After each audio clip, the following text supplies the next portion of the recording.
Saule todien ritēja atžkārni, un valdīt grasījās tumsa un bailes.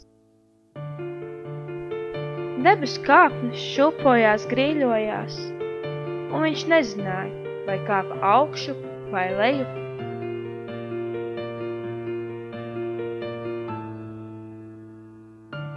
Viņš atradās tumšā un asiņainā tunelī, telpā, kas nebija telpa. Vai viņš elpoja? Vai viņš atcerējās elpošanu tādu, kādai elpošanai vajadzētu būt?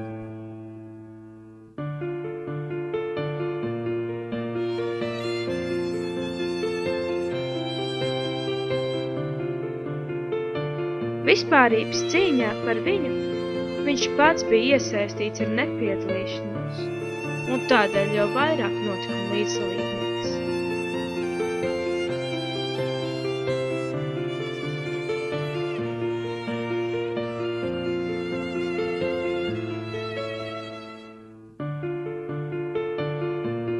Un gaisma atplīs kā tapet ar sažuvušu līmi no iecerētās sienas, bet siena bija dzīva ar daudzpusīgiem ieskatiem. Un tumsa kāptim kā dzīvesudrabs termometrā vasaras rītā.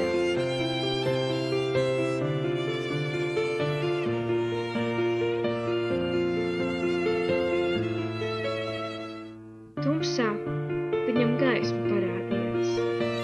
Viņš bija bezspēcīgs un tiecās pēc tās.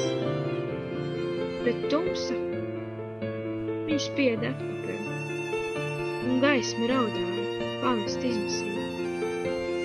Un gaisma raudāja bērna balsī.